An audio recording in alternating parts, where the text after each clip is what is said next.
Hi, in this video we will discuss indexing strings in Python.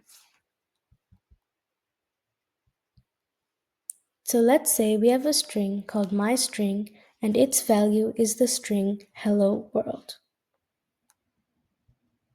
Each character is associated with an index, and the index starts from 0.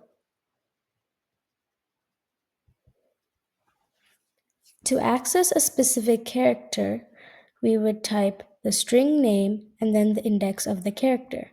For example, to access W, we would type myString and then 6, because 6 is the index associated with W in our string. To access a sequence of characters, or also known as a substring, we would type string name, starting index to ending index. So for example, let's say we want to access hello.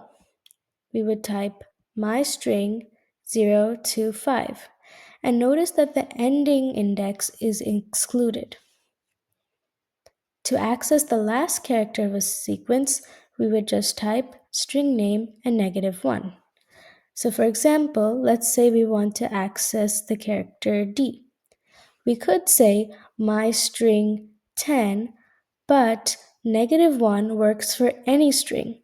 So it's just easier to say myString -1 to access the last character of that sequence. Thanks for watching. Bye.